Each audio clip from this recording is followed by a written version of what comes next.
Ladies and gentlemen, the Honorable Prime Minister of India, Shri Narendra Modi.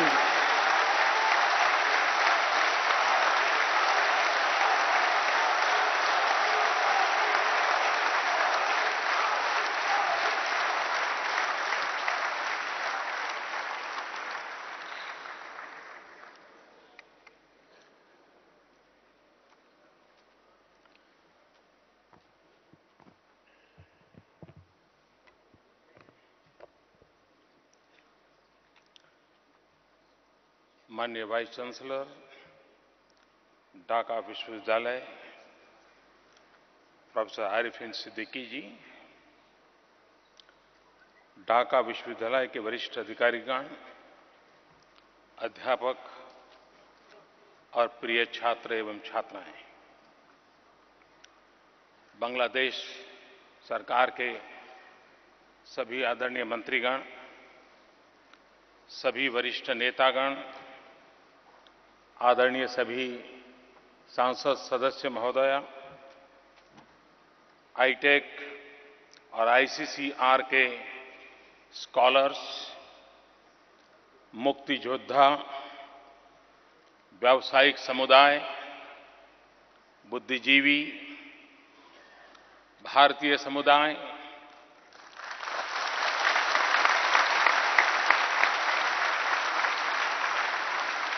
Padma Bhushan doctor Anish सुजमान जी, पद्मश्री झरना धारा चौधरी जी, भाई और बहनों, আমার বাংলাদেশের ভাই বোনেরা নমস্কার।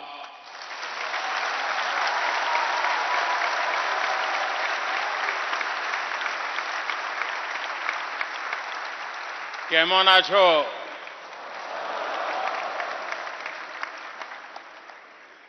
আমরা তোমার সাথে আছি।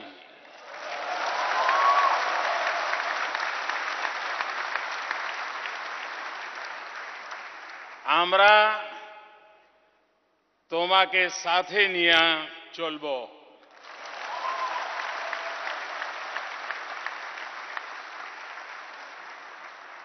আমার বাংলা কেমন বলো তো?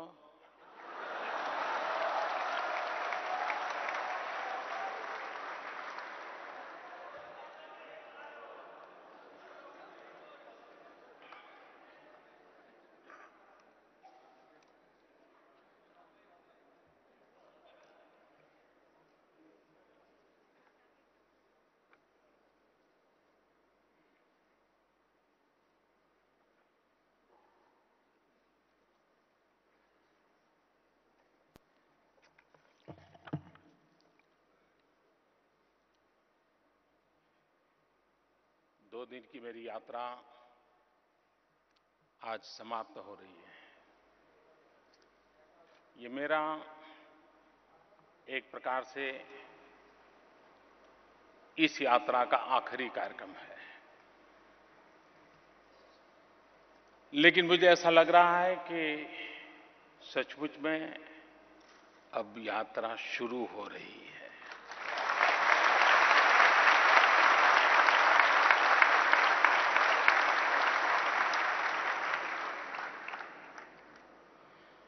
मेरी इस 2 दिन की यात्रा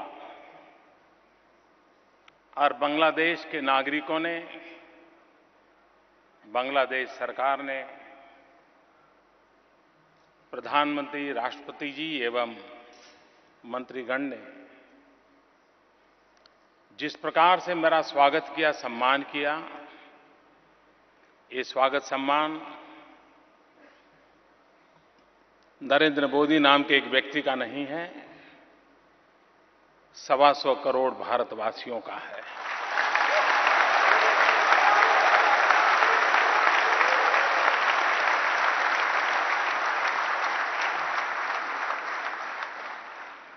इस 2 दिन की यात्रा के बाद न सिर्फ एशिया लेकिन पूरा विश्व बारीकी से पोस्टमार्टम करेगा।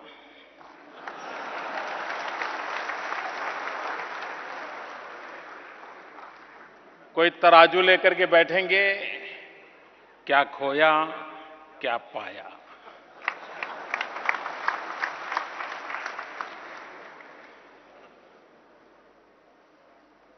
लेकिन अगर एक वाक्य में मुझे कहना है तो मैं कहूंगा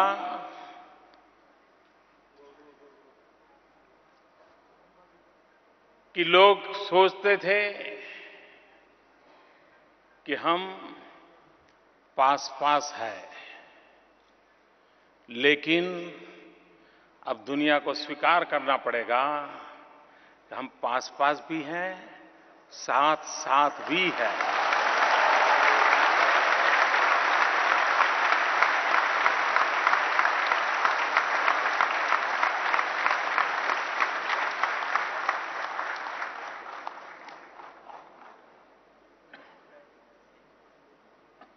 मेरा बांग्लादेश के साथ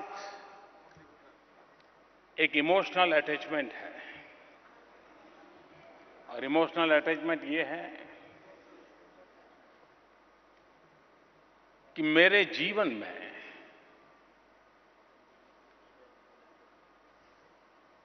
और राजनीतिक जीवन में हम लोगों को जिनका मार्गदर्शन मिला, जिनकी उंगली पकड़ के चलने का हमें सौभाग्य मिला, ये भारत मां के सपूत भारत रत्न अटल बिहारी वाजपेयी जी को आज बांग्लादेश ने विशेष सम्मान दिया।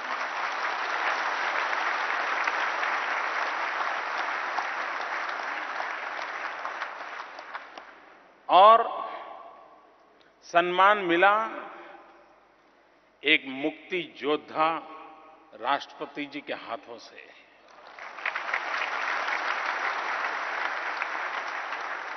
सम्मान मिला बंगबंधु की बेटी की उपस्थिति में।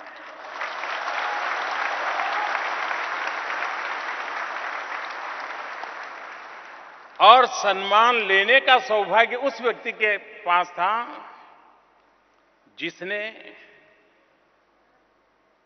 युवानी में कभी राजनीति से जिसका कोई लेना देना नहीं था। मैं वो इंसान हूं, बहुत देर से राजनीति में आया हूं,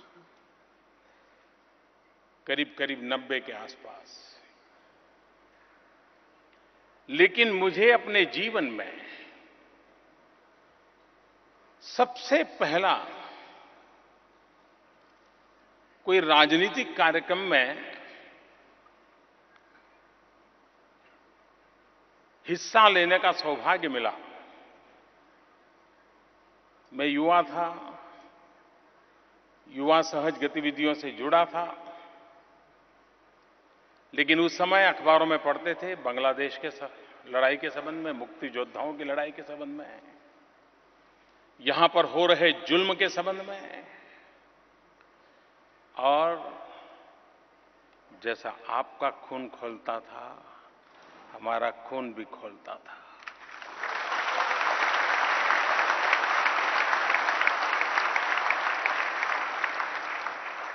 जुल्म के खिलाफ यहां जो आवाज उठ रही थी वो हमारे कान में गूंजती थी, और यहां से उठी वो आवाज, उस पुकार ने हमें प्रेरित किया।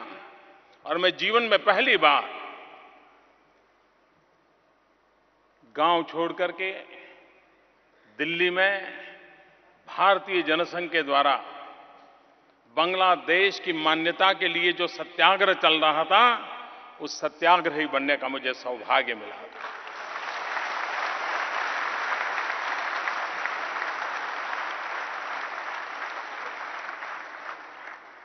मेरे जीवन की ये पहली राजनीतिक गतिविधि थी। उसके बाद भी कभी नहीं की, कई सालों तक नहीं की। मैं सामाजिक जीवन से जुड़ा था, और उस अर्थ में शायद ऊपर वाले की इच्छा होगी कि वो नाता आज नए रूप में आपके साथ मुझे जोड़ दिया, आपके साथ जोड़ दिया।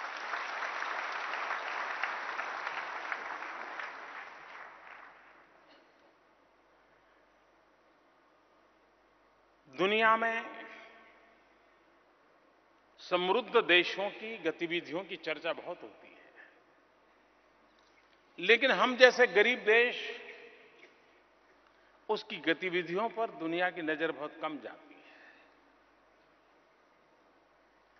बांग्लादेश ने इस संघर्ष में से निकल करके विकास की यात्रा को आरंभ किया।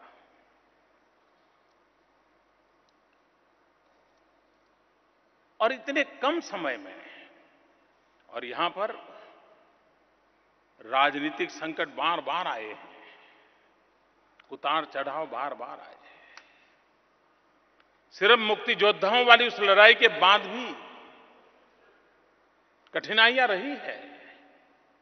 प्राकृतिक आपदाएं आए दिन बांग्लादेश में अपनी पहचान बनाती रहती है।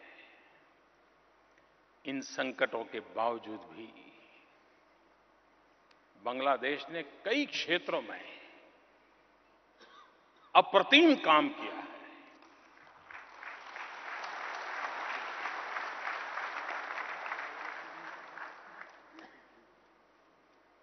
लोगों का ध्यान यहां की गारमेंट इंडस्ट्री के विकास की तरफ तो जाता है, और वे बधाई के पात्र हैं सारे। और मैं अभी चीन गया था, तो वहां के एक रेडीमेड गारमेंट के एक सीईओ मुझे बता रहे थे कि मोदी जी, आपका तो 125 करोड़ का देश है,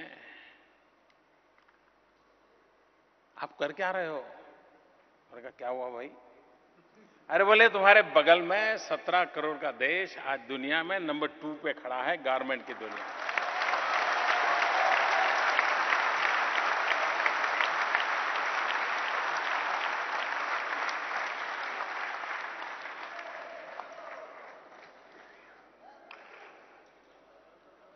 किसी को ये लगता होगा कि उस समय मोदी को क्या लगा होगा।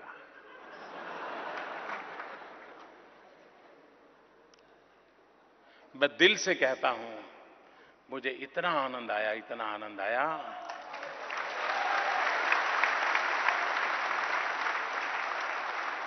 और आनंद इस बात का था कि हम जो कि डेवलपिंग कंट्रीज की रेखा में जीने वाले लोग हैं, वहां हमारा एक साथी, मेरा पड़ोसी, ये इतना बड़ा पराक्रम करें तो हमें आनंद आना बड़ा स्वाभाविक है।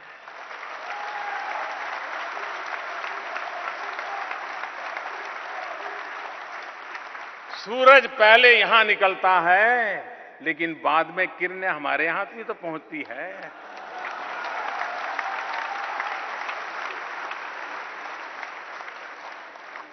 और इसलिए यहां जितना विकास होगा, जितनी ऊंचाइयां प्राप्त करेंगे, वो रोशनी हम तक आने ही वाली है, ये मुझे पूरा भरोसा है।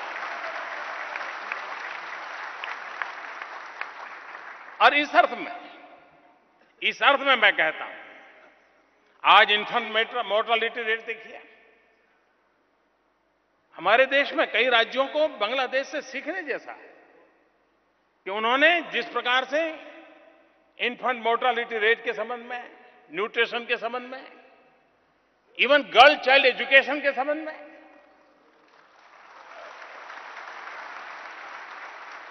ये बातें हैं जो स्वाभाविक रूप से,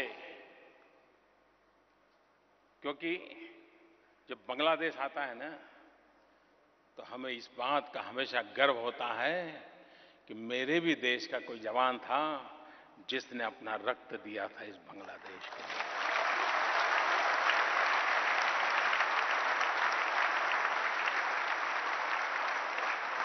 जिस बांग्लादेश के सपनों को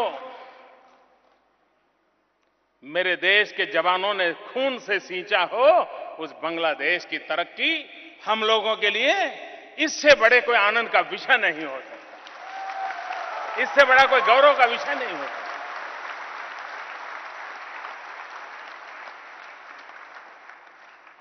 मैं प्रधानमंत्री जी को विशेष रूप से बधाई देना चाहता हूं। उन्होंने एकमात्र अपना गोल बनाया है, डेवलपमेंट, विकास, और लगातार 6% ग्रोथ, ये छोटी बात नहीं है।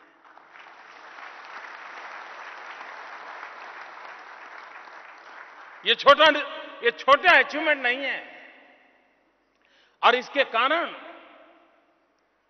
जो बांग्लादेश की आर्थिक व्यवस्था की मजबूत नींव तैयार हो रही है, जो आने वाले दिनों में यहां के भविष्य को बनाने वाली है, ये मैं साफ साफ देख सकता हूं।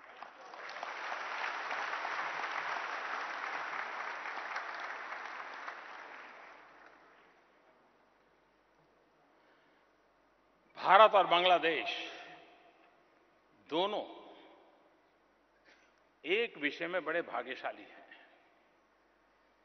भारत के पास भी 65% पॉपुलेशन 35 साल से कम उम्र की है, और बांग्लादेश के पास भी 65% पॉपुलेशन 35 साल से कम उम्र की है। ये जवानी से भरा हुआ देश है।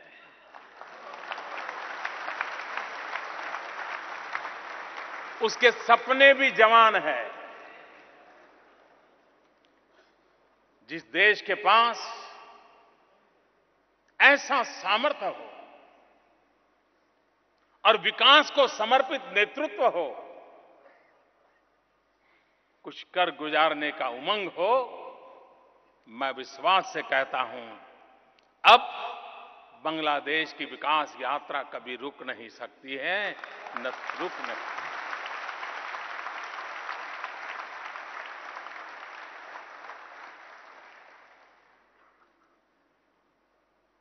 आज वक्त बदल चुका है, दुनिया बदल चुकी है। कोई एक कालखंड था जब विस्तारवाद देशों की शक्ति की पहचान माना जाता था। कौन कितना फैलता है, कौन कहां कहां पहुंचता है, कौन कितना सितम और जुल्म कर सकता है, उसके आधार पर दुनिया की ताकतें नापी जाती थी। आज वक्त बदल चुका है। इस युग में, इस समय विस्तारवाद को कोई स्थान नहीं है। आज दुनिया को विकासवाद चाहिए, विस्तारवाद नहीं, विकासवाद का युग है।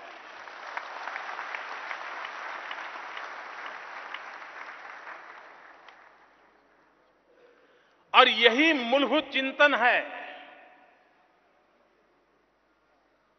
बहुत कम लोग इस बात का मूल्यांकन कर पाए हैं कि भारत और बांग्लादेश के बीच लैंड बाउंड्री एग्रीमेंट, क्या ये सिर्फ जमीन विवाद का समझौता हुआ है? अगर किसी को ये लगता है कि 2-4 किलोमीटर जमीन इधर गई और 2-4 किलोमीटर जमीन उधर गई, ये वो समझौता नहीं है। ये समझौता दिलों को जोड़ने वाला समझौता है।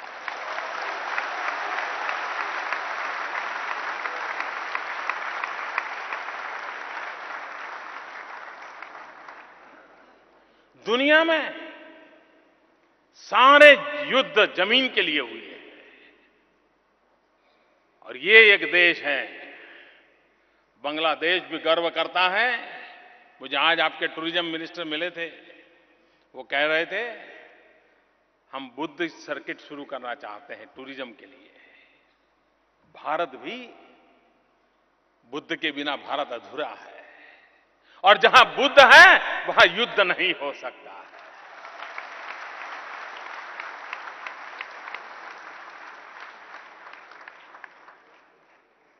और इसलिए दुनिया जमीन के लिए लड़ती हो, मरती हो, लेकिन हम दो देश हैं जो जमीन को ही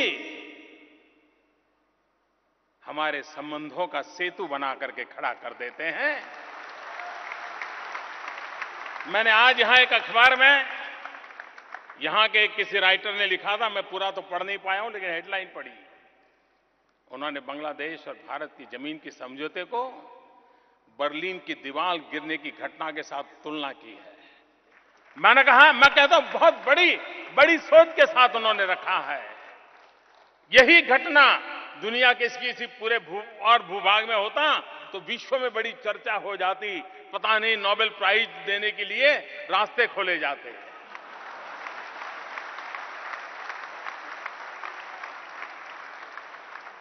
हमें कोई नहीं पूछेगा क्योंकि हम गरीब देश के लोग हैं। लेकिन गरीब होने के बाद भी अगर हम मिलके चलेंगे, साथ साथ चलेंगे, अपने सपनों को संजोने के लिए कोशिश करते रहेंगे, दुनिया हमें स्वीकार करे या न करे, दुनिया को इस बात को मानना पड़ेगा कि यही लोग हैं जो अपने बलबूते पर दुनिया में अपना रास्ता खोजते हैं, रास्ता बनाते हैं, रास्ते पर चल पड़ते हैं।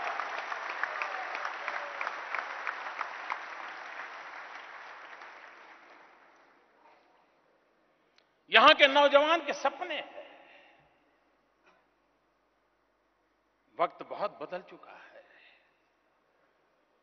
आप किसी भी नौजवान को पूछिए, उसके एस्पिरेशंस पूछिए। आज से 20 साल 25 साल पहले हम जो सोचते थे वो जवाब आज नहीं मिलेगा। वो कुछ और सोचता है, वो दुनिया को अपनी बाहों में कर लेना चाहता है, वो जगत के साथ जुड़ना चाहता है। वक्त बदल चुका है। ये हम लोगों का दायित्व है कि हमारी युवा पीढ़ी को विकास के लिए हम अवसर दें, शिक्षा के लिए अवसर दें, उन नई चीजों को प्राप्त करने के लिए अवसर दें। आज मैं जिस ढाका यूनिवर्सिटी में आया हूं और मुझे आपने निमंत्रित किया है, यही तो ढाका यूनिवर्सिटी है जिसने बांग्लादेश को ज्ञान से संवारा है, बुद्धि से संवारा है।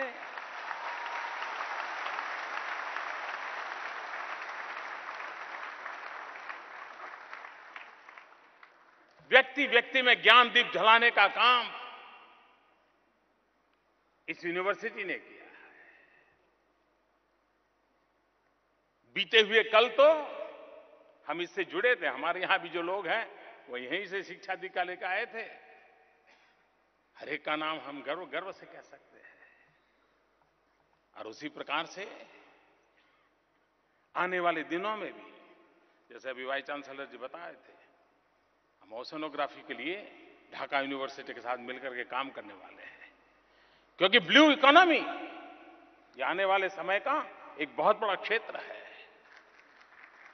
उस ब्लू इकोनॉमी पर हम कैसे मिलकर के बल दें। हमारी सामुद्रिक शक्ति, और हम सार्क देश में से 5 देश ऐसे हैं जो समुद्र से सटे हुए हैं। अगर हम समंदर से सटे हुए देश हैं, हम ब्लू इकोनॉमी को एक सामूहिक ताकत बनकर के काम करें, हम दुनिया को बहुत कुछ दे सकते हैं और हमारी आने वाली पीढ़ी को विकास के लिए नए अवसर दे सकते हैं। और हम उस दिशा में प्रयास करना चाहते हैं। हम पिछले दिनों नेपाल में मिले थे, सार्क समिट था। उस समय एक विषय पर मैंने बहुत बल दिया था। हम एक प्रस्ताव पारित करना चाहते थे और प्रस्ताव था कनेक्टिविटी का। हम सार्क देश एक दूसरे से हमारी कनेक्टिविटी हो, ओपननेस हो, आना जाना सरल हो, उस पर कोई फैसले करना चाहते थे। खैर, हर कोई तो बांग्लादेश होता नहीं है। हमारी गाड़ी पटरी पर नहीं चढ़ी, लेकिन अब पटरी पर नहीं चढ़ी तो हम इंतजार करके बैठे क्या। आज मैं गर्व के साथ कहता हूं, जो काम हम सार्क में विधिवत रूप से नहीं कर पाए थे, लेकिन आज बांग्लादेश, भारत, नेपाल और भूटान 4 देशों ने अपना कनेक्टिविटी की प्रायोरिटी तय कर ली है।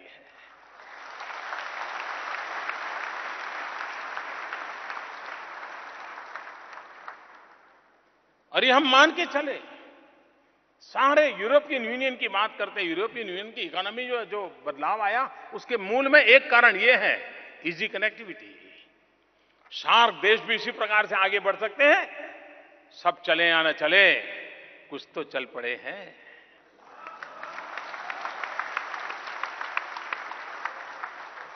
और इसलिए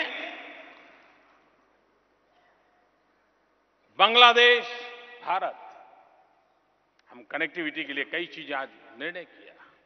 रेल मार्ग हो, रोड मार्ग हो, हवाई मार्ग हो, और अब तो निर्णय कर लिया समुद्री मार्ग का भी। वरना हमारा क्या हाल था, हिंदुस्तान में कुछ भेजना है तो वाया सिंगापुर भेजते थे।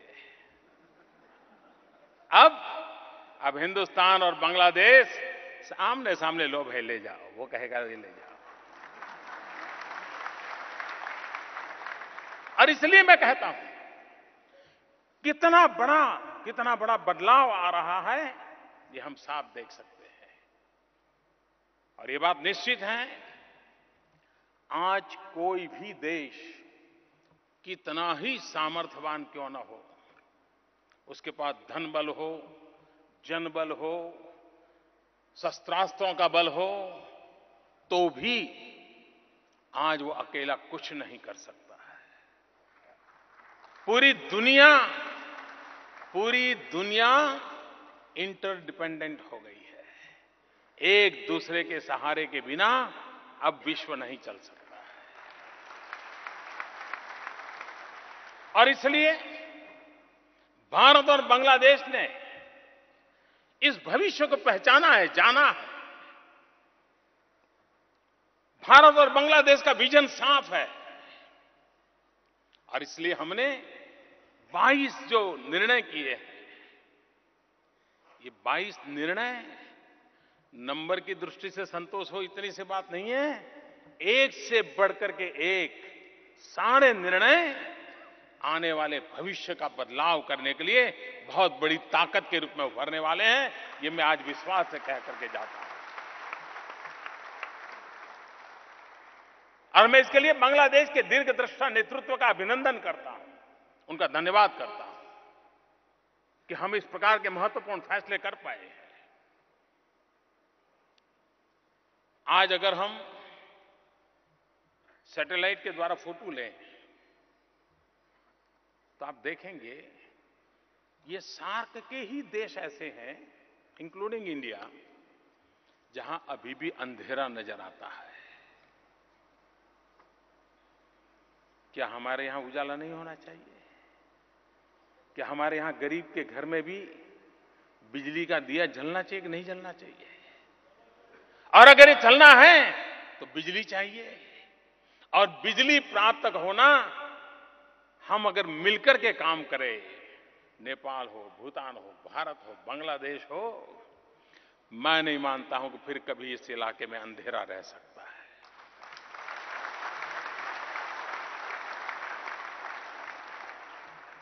और साथ साथ जब मैं कहता हूं, जब हमने त्रिपुरा में पलटन में बिजली का कारखाना लगाया, अब वो बिजली कारखाने के बड़े बड़े यंत्र ले जाने थे, बांग्लादेश की मदद नहीं मिलती तो हम वहां नहीं ले जा सकते थे। बांग्लादेश ने हमें मदद की, समुद्री मार्ग से हमें जाने दिया, और आज वहां बिजली का कारखाना पलटन में शुरू हो गया और 100 मेगावाट बिजली बांग्लादेश को आना शुरू हो गया। 500 मेगावाट बिजली देने का हमने वादा किया था और कल हमने तय किया है 1000 मेगावाट बिजली बांग्लादेश को।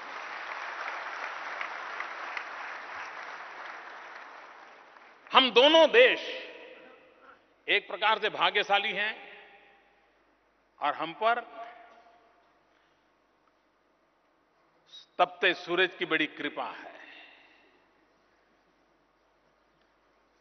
अब तक तो वो परेशानी का कारण था, लेकिन वही सूरज अब शक्ति का कारण बन गया है। सोलार एनर्जी हमारी बहुत बड़ी बदौलत हो सकती है। भारत और बांग्लादेश दोनों सोलार एनर्जी के क्षेत्र में बहुत ही एग्रेसिवली आगे बढ़ना चाहते हैं और दुनिया जो क्लाइमेट चेंज के लिए चर्चा करती रहती है, हम धरती पर उसका जवाब ढूंढते हैं और जवाब पाकर के रहेंगे। हम उस दिशा में आगे बढ़ना चाहते हैं। मेरा कहने का तात्पर्य यह है कि हम यहां की जो युवा शक्ति है, यहां का जो टैलेंट है, भारत के पास जो शक्ति है, भारत के पास जो टैलेंट है, इसे जोड़ करके आगे बढ़ना चाहते हैं। कल प्रधानमंत्री जी कह रही थी कि हम स्पेस में अब जाना चाहते हैं, हम बंगबंधु 1 सैटेलाइट की ओर जाना चाहते हैं। तो मैंने उनसे ऐसे ही मजाक में कहा कि बंगबंधु हमारे बिना कैसे हो सकते हैं। बंगबंधु के साथ भारत बंधु भी तो बंधु ही रहेगा। और मैंने कहा हम आपके स्पेस प्रोग्राम पे जुड़ना चाहते हैं, क्योंकि भारत ने स्पेस की दुनिया में अपनी एक ताकत परिचय करवा दिया है दुनिया को। हमारी वो शक्ति है, वो बांग्लादेश के काम आनी चाहिए। मैंने कल सामने से ऑफर किया है और मैंने सार्क देशों को कहा था, हम एक सार्क सैटेलाइट छोड़ेंगे। 2016 तक हम सफलतापूर्वक उस काम को पूरा करना चाहते हैं। उन सार्क सैटेलाइट के द्वारा इन सार्क देशों को, यहां के किसानों को वेदर के संबंध में जानकारी मिले, कोई सामुद्रिक तूफान की संभावना हो, कोई हवा तेज चलने वाली हो, साइक्लोन आने वाला हो तो उसका पूर्वानुमान हो, शिक्षा के लिए काम आए, हेल्थ के लिए काम आए। ये सार्क सैटेलाइट भारत सार्क देशों के लिए, मतलब कि बांग्लादेश के लिए आने वाले दिनों में लाने वाला है। यानी विकास की हमारी जो कल्पना, हम जिस रूप में आगे बढ़ना चाहते हैं, और इसलिए मैं कहता हूं हम पास पास भी हैं, साथ साथ भी हैं।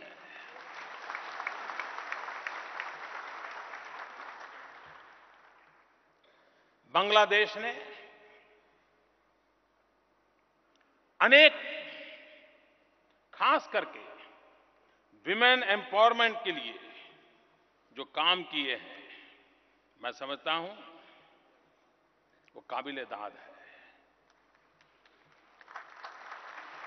यहां के पुरुषों को कभी ईर्ष्या आती होगी कि प्रधानमंत्री महिला, स्पीकर महिला, लीडर ऑफ द ऑपोजिशन महिला, ऑपोजिशन पॉलिटिकल पार्टी की लीडर महिला, और यहां भी प्रो वाइस चांसलर महिला।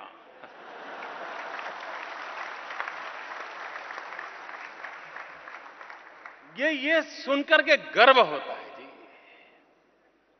हम एशियन कंट्रीज आज भी दुनिया के कुछ देशों में महिला को राष्ट्र के प्रमुख के रूप में स्वीकार करने के लोगों की मानसिकता कम है। ये भूभाग दुनिया का ऐसा है कि जहां पर नारी को राष्ट्र का नेतृत्व करने का बार बार अवसर मिला है। चाहे हिंदुस्तान हो, बांग्लादेश हो, पाकिस्तान हो, इंडोनेशिया हो, थाईलैंड हो, अब देखिए इस भूभाग में श्रीलंका, ये विशेषता है हमारी। लेकिन फिर भी हम कहीं और होते तो दुनिया में जय जयकार होता। लेकिन हम गरीब हैं, हम पिछड़े हैं, कोई हमारी ओर देखने को तैयार नहीं। हम सम्मान से, गर्व से खड़े हो कि दुनिया को दिखाने के लिए हमारे पास ये ताकत है। दुनिया को मानना पड़ेगा कि विमेन एम्पावरमेंट में भी हम दुनिया से कम नहीं है।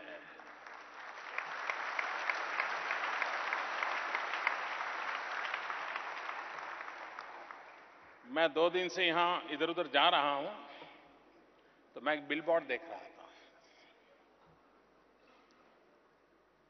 और एक बिटिया, उसकी बड़ी तस्वीर लगी है और लिखा है,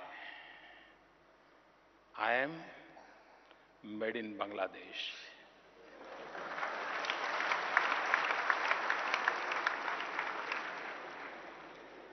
आपकी महिला क्रिकेटर सलमा खातून की वो चेहरा,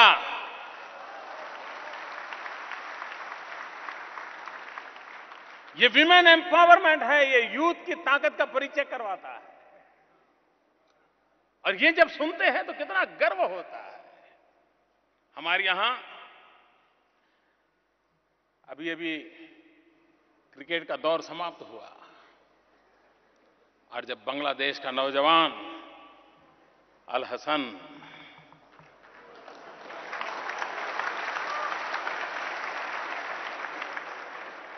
देखिए, बांग्लादेश विकास करने की उसकी गति कितनी तेज है। क्रिकेट की दुनिया में बांग्लादेश की एंट्री देर से हुई, लेकिन आज हिंदुस्तान समेत सभी क्रिकेट टीमों को बांग्लादेश की क्रिकेट टीम को कम आंकने की हिम्मत नहीं है।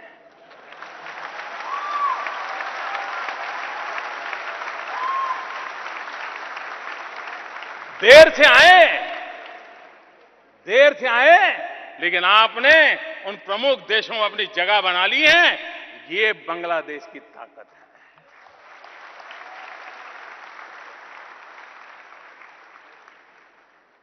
कुछ वर्ष पहले मैंने जब निशात मुजुमदार और वाजपेयी, भूल तो नहीं गए ना आप लोग? गरीब परिवार की दो बेटियां गरीब परिवार से आई और एवरेस्ट जाकर के आ गई।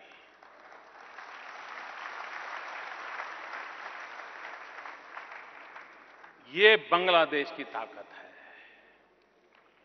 और मुझे गर्व है कि मैं उस बांग्लादेश के साथ साथ चलने के लिए आया हूं।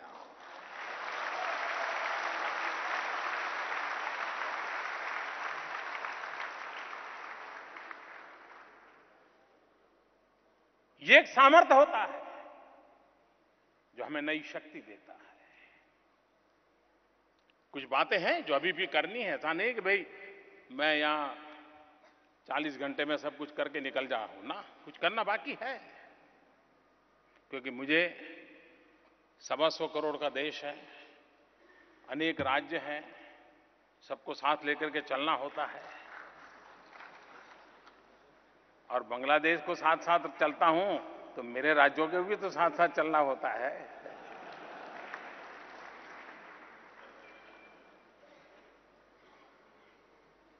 और जब भी बांग्लादेश आया तो स्वाभाविक है, तीस्ता के पानी की चर्चा होना बड़ा स्वाभाविक है। गंगा और ब्रह्मपुत्र के पानी के संबंध में हम साथ चले हैं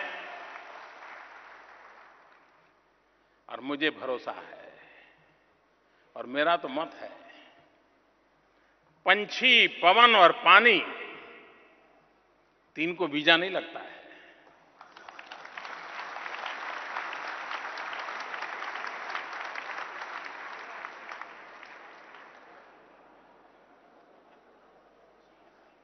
और इसलिए पानी ये राजनीतिक मुद्दा नहीं हो सकता है। पानी ये मानवता के आधार पर होता है, मानवीय मूल्यों के आधार पर होता है। और उसको मानवीय मूल्यों के आधार पर समस्या का समाधान करने का प्रयास हम मिलकर के करेंगे, मुझे विश्वास है, और रास्ते निकलेंगे, मैं विश्वास दिलाता हूं। कोशिश जारी रहनी चाहिए, विश्वास टूटना नहीं चाहिए, विश्वास डिगना नहीं चाहिए, परिणाम मिलकर के रहता है।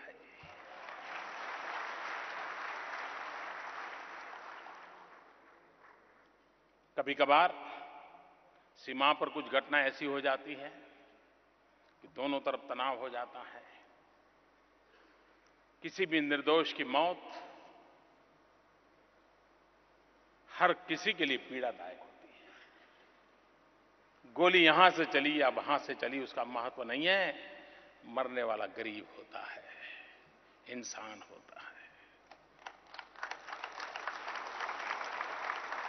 और इसलिए हमारी सीमा पर ऐसी वारदात न हो और उसके कारण हमारे बीच तनाव पैदा करना चाहने वाले तत्वों को ताकत न मिले, ये हम दोनों देशों की जिम्मेवारी और हम निभाएंगे, निभाते रहेंगे, ऐसा मुझे विश्वास है।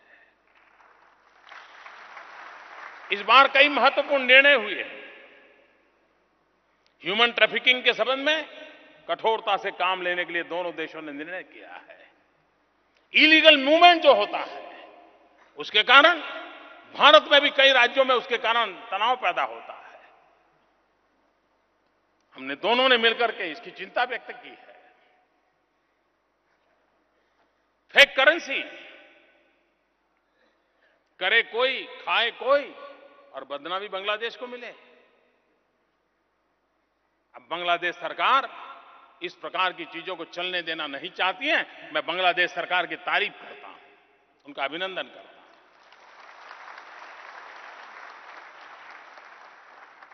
यही तो चीजें हैं जो हमें साथ साथ चलने के लिए हमारा हौसला बुलंद करते हैं।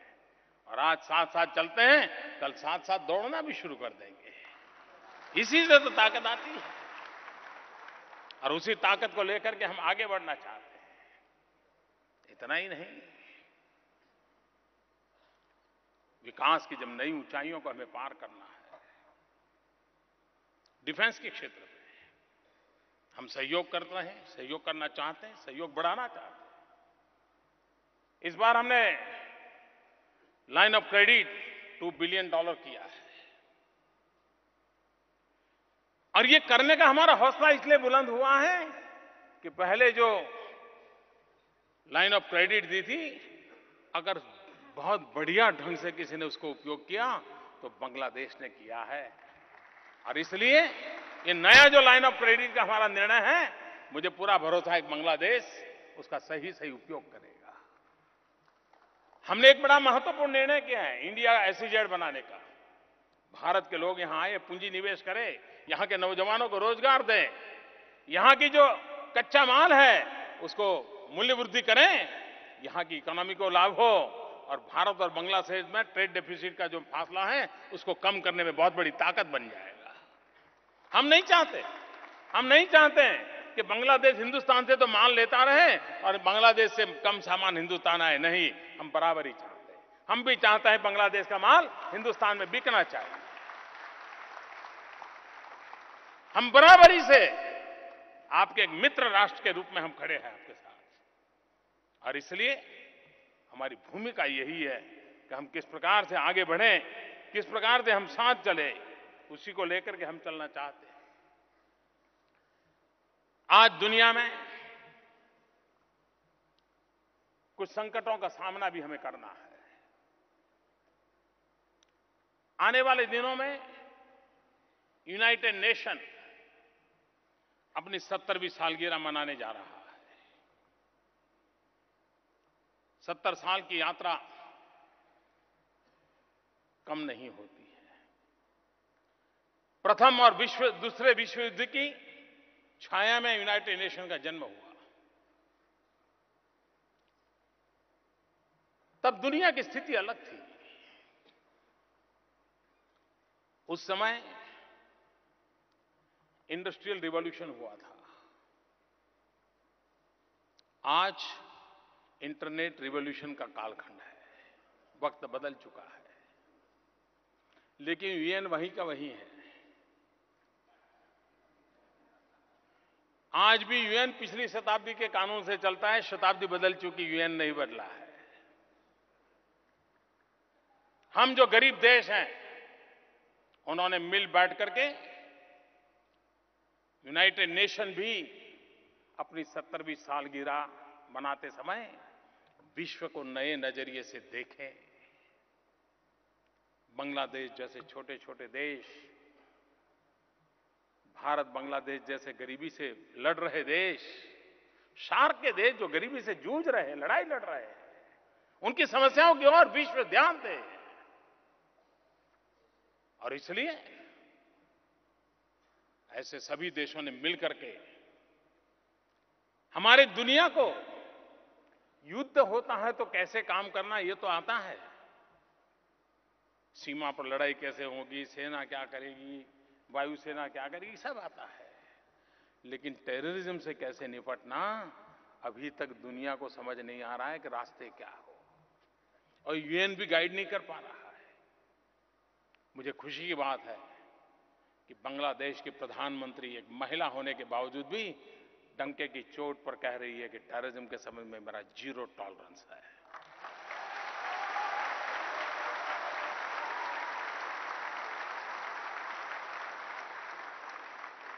मैं शेख हसीना जी को अभिनंदन करता हूं जो हिम्मत के साथ ये कहें कि टेररिज्म के साथ मेरा जीरो टॉलरेंस है।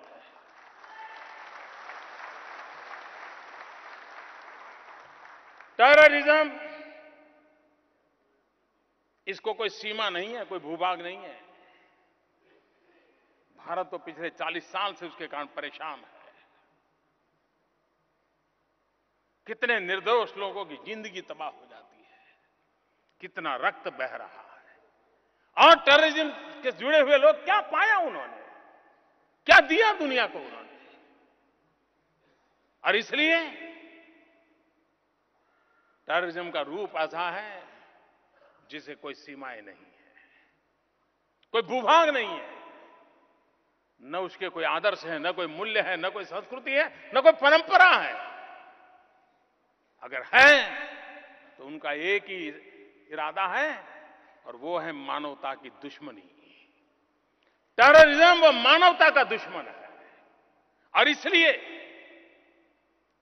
हम किसी भी पंथ संप्रदाय के क्यों न हो, किसी भी पूजा पद्धति में क्यों न मानते हो, हम पूजा पद्धति में विश्वास करते हो या न करते हो, हम ईश्वर या अल्लाह में विश्वास करते हो या न करते हो, लेकिन मानवता के खिलाफ ये जो लड़ाई चली है, मानवतावादी शक्तियों का एक होना बहुत आवश्यक है। जो भी मानवता में विश्वास करते हैं उन सभी देशों को एक होना बहुत अनिवार्य हुआ है। और हम इस आतंकवाद, आतंकवादी मानसिकता, इसको आइसोलेट करें, उसको निहत्थे करें और मानवता की रक्षा के लिए हम आगे बढ़ें। और इस काम में बांग्लादेश की सरकार ने जीरो टॉलरेंस ये जो संकल्प किया है, मैं उनका गौरव करता हूं, मैं उनका अभिनंदन करता हूं।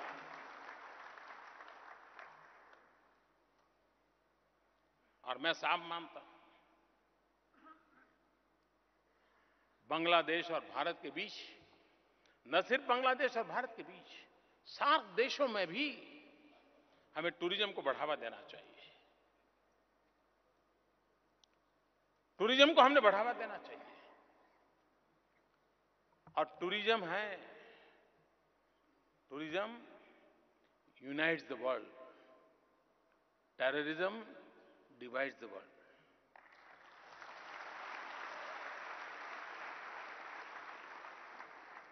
हम एक दूसरे को जाने, पहचाने, नई पीढ़ी मिले जुले, बात करे, गर्व करे।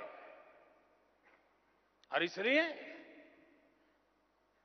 टेररिज्म के सामने लड़ने के लिए हमारा मेलजोल जितना बढ़ेगा, एक दूसरे को पहचानने का अवसर जितना मिलेगा, एक नई शक्ति उसमें से उभर करके आती है। उस नई शक्ति को हमने आगे बढ़ाना है और इस देश में दिशा में हमने प्रयास करना है। यूएन सिक्योरिटी काउंसिल में अभी भी हिंदुस्तान को जगह नहीं मिल रही है, परमानेंट मेंबरशिप नहीं मिल रही है। आप कल्पना कर सकते हैं, दुनिया की 1/6 पॉपुलेशन, हर छठा व्यक्ति हिंदुस्तानी है, लेकिन उसको दुनिया की शांति के संबंध में चर्चा करने के लिए हक नहीं है। कैसी सोच है। और वो देश, और मैं डंके की चोट पर दुनिया के सामने आंख से आंख मिला करके कह रहा हूं, वक्त बदल चुका है, समय से पहले जान जाइए।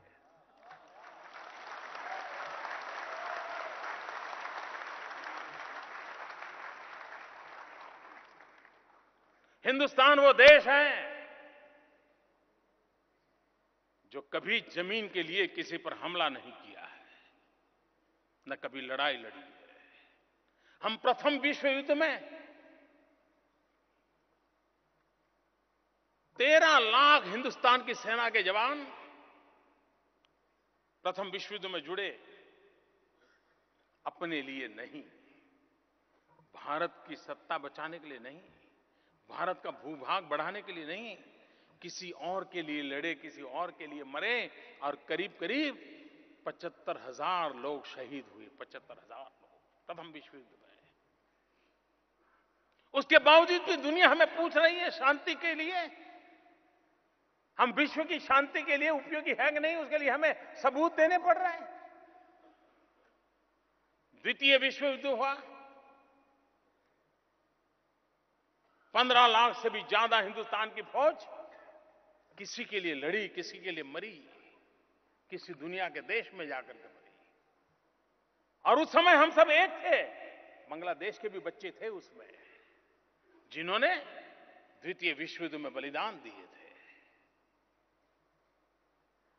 तब विभाजन नहीं हुआ, हम सब एक थे। करीब 90,000 हमारे नौजवान उस युद्ध में शहीद हुए थे। आज भी यूनाइटेड नेशन बड़े गर्व से कहता है कि पीस कीपिंग फोर्स, उसमें अगर सबसे उत्तम काम है तो भारत की सेना का होता है, उनकी डिसिप्लिन का होता है। उसके बावजूद भी सिक्योरिटी परमानेंट सीट के लिए भारत को तरसना पड़ रहा है। इतना ही नहीं, मैं दुनिया में क्या कभी कोई घटना मिल सकती है कि बांग्लादेश में जब मुक्ति योद्धा अपना रक्त बहा रहे थे, अपनी जवानी जान की बाजी मुक्त योद्धा लगा रहे थे, पता नहीं था कि कभी बांग्लादेश बनेगा, कभी सत्ता के सिंहासन पर जाने का अवसर मिलेगा। एक हमार सोनार बांग्ला का प्रेरणा थी, बंग बंधु का नेतृत्व था और हर बंगाली मरने के लिए तैयार हुआ था। उन 71 के दिनों को याद करें, हमारी आने वाली पीढ़ी को बताएं कि हम ही तो वो लोग थे। वो एक एक मुक्ति योद्धा, आज यहां मुक्ति योद्धा यहां बैठे हैं, मैं उनको नमन करता हूं। और उनके साथ कंधे से कंधा मिला करके हिंदुस्तान की फौज ने अपना रक्त बहाया था। और कोई कह नहीं सकता था कि ये रक्त मुक्ति योद्धा का है, कि रक्त भारत की सेना के जवान का है। कोई फर्क महसूस नहीं होता था, वो भावना का प्रबल उमंग। और इतिहास देखिए, 90,000 जिन लोगों ने बांग्लादेश के नागरिकों पर जुल्म किया था, ऐसे 90,000 की सेना को आत्मसमर्पण के लिए भारत की सेना ने मजबूर किया था। आप कल्पना कर सकते हैं, जो पाकिस्तान आए दिन हिंदुस्तान को परेशान करता रहता है, नाको दम ला देता है, टेररिज्म को बढ़ावा की घटनाएं घटती रहती है, 90,000 सैन्य उसके कब्जे में था। अगर विकृत मानसिकता होती तो पता नहीं निर्णय क्या करता। आज एक हवाई जहाज को कोई हाईजैक कर जाए ना, तो 25, 50, 100 पैसेंजर के बदले में दुनिया भर की मांगे मनवा ले सकता है। भारत के पास 90,000 सैनिक पाकिस्तान के कब्जे में थे। लेकिन ये हिंदुस्तान का चरित्र देखिए, हिंदुस्तान की सेना का चरित्र देखिए। हमने बांग्लादेश के विकास की चिंता की, बांग्लादेश के स्वाभिमान की चिंता की, बांग्लादेश की धरती का उपयोग हमने पाकिस्तान पर गोलियां चलाने के लिए नहीं किया।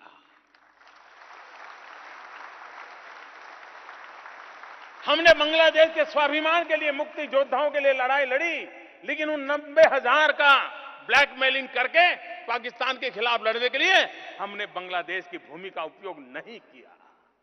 क्यों? हम चाहते थे कि बांग्लादेश बंगबंधु के नेतृत्व में आगे बढ़े, विकास की नई ऊंचाइयों को पार करे। यह हमारा सपना था और इसलिए हमने हमारे सपनों को चूर कर दिया, हमारी मुसीबतों को हमने दफना दिया और हमने 90,000 सैनिक वापस दे दिए। 90,000 सैनिक वापस देने की एकमात्र घटना की ताकत इतनी है कि पूरे विश्व ने भारत की शांति के प्रति प्रतिबद्धता कितनी है, विश्व शांति के लिए प्रतिबद्धता कितनी है, इसको नापने के लिए ये एक घटना काफी है और भारत को परमानेंट मेंबरशिप के लिए रास्ते खुल जाने चाहिए।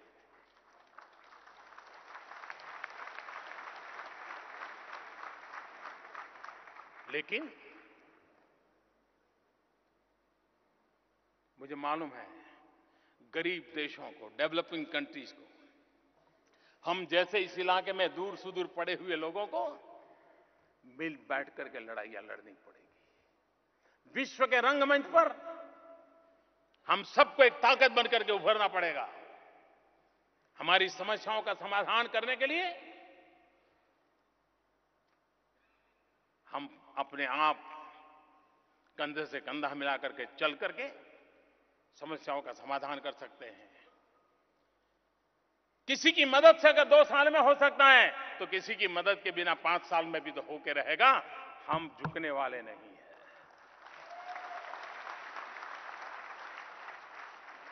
विकास के रास्ते पर हमें चलना है, साथ मिलकर के चलना है। और मेरी तो पहले दिन, हमारे यहां एक कहावत है हिंदुस्तान में, पुत्र के लक्षण पालने में, यानी कि जन्मते ही झूले में जो बच्चा होता है उसी से पता चलता है आगे चल के कैसा होगा। ऐसी कहावत है, शायद बंगला में भी होगी कहावत। मेरी सरकार का जन्म नहीं हुआ था, अभी तो जन्म होना बाकी था, लेकिन हमने सार्क देशों के नेताओं को शपथ समारोह में बुलाया, सभी सार्क देशों को निमंत्रित किया, सम्मानपूर्वक निमंत्रित किया और शपथ उनकी साक्षी में लिया। पहले ही दिन हमने संदेश दे दिया था कि हम सार्क देशों के साथ मित्रता के साथ साथ साथ चलने के लिए निर्णायक हैं और हम चलना चाहते हैं। ये भूमिका लेकर के हम चलते हैं। पहले ही दिन हमने परिचय करवा दिया है। ये एक ऐसा भूभाग है जिसके पास दुनिया को बहुत कुछ देने की ताकत है और उसी ताकत के भरोसे हमारे पास क्या नहीं है। हमारे बीच कितने एकता से हमें जोड़ने वाली ताकतें कितनी तेज है। कला, संस्कृति, खान पान, सब चीज।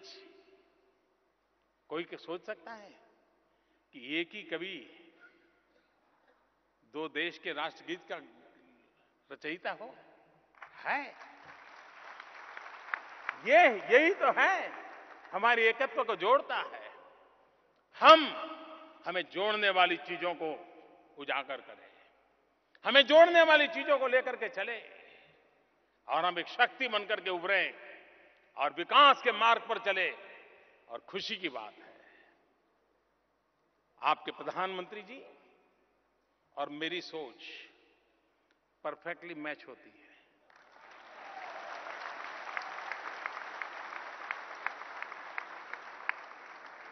हमारे दिमाग में एक ही विषय है, विकास विकास विकास।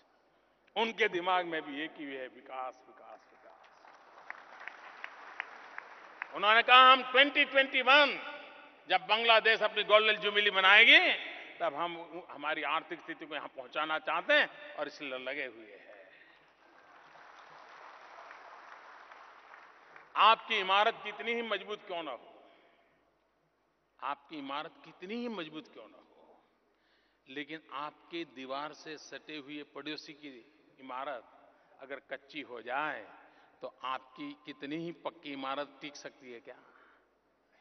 कभी नहीं टिक सकती।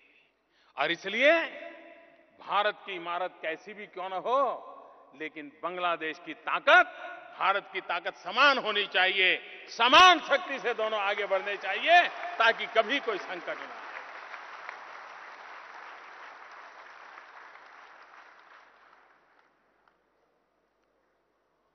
मेरा ये जो प्रवास रहा, समय तो जरा कम पड़ गया,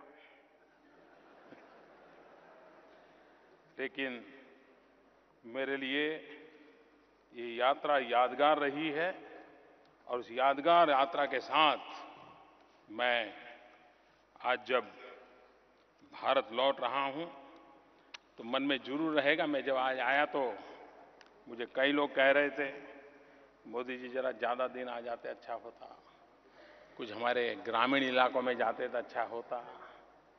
कई सारे सुझाव मेरे पास आए हैं। मुझे भी लगता है कुछ कम रह गया, कुछ कम पड़ गया, अच्छा होता। और मुझे कल हमारे ममता जी कह रही थी कि मोदी जी, बांग्लादेश की मेहमान नवाजी आप कभी भूल नहीं सकते।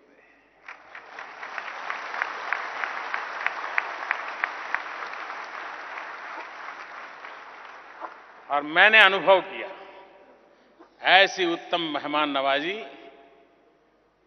लेकिन आखिरकार मेरे जिम्मे भी कुछ ड्यूटी है, तो मेहमान नवाजी कितने दिन तक मैं भुगतूंगा। लेकिन मैं जरूर कभी न कभी चाहूंगा कि मैं फिर से एक बार जब बांग्लादेश आऊं तब आपके आरोंग के विषय में मैंने सुना है, हैंडीक्राफ्ट के संबंध में काफी बड़ी नामना है। कभी आरोंग जाने का भी मन कर जाता है।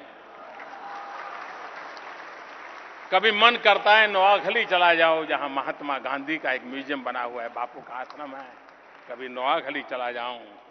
मेरा मन ये भी करता है कि हो सके तो मैं कुठीबाड़ी जा पाऊं और वहां ठाकुरबाड़ी देखूं।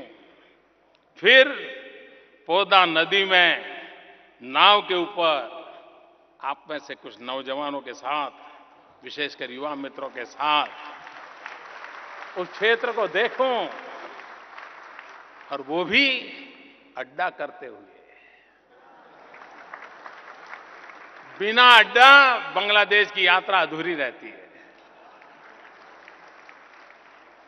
और आज मैं इस मेरी यात्रा के आखिरी कार्यक्रम करके मैं सीधा ही यहां से हवाई अड्डे पर जा रहा हूं, तो मैं यही आपके ही एक कवि के शब्दों के साथ मैं अपनी बात को समाप्त करूंगा। आभार आशिबो,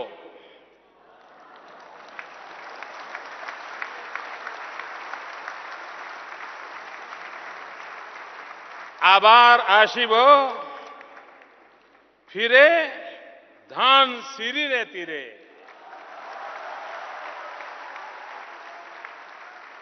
आए बांग्लाए, आभार आशिबो फिरे धान सीरे तीरे, आए बांग्लाए। मैं फिर एक बार आपके प्यार के लिए, इन गहरे संबंधों के लिए, भारत और बांग्लादेश के नौजवानों के सपनों के लिए, इस यात्रा को एक नई ताकत के साथ हम आगे बढ़ाएंगे। जो सपने आपने संजोए हैं वही सपने मेरे हैं। मैं जो सपने मेरे देश के लिए देखता हूं वही सपने मैं आपके लिए भी देखता हूं। हम दोनों देश के युवा पीढ़ी की ताकत के भरोसे उन सपनों को संजोते हुए आगे बढ़े, इसी शुभकामनाओं के साथ जय बांग्ला, जय हिंद।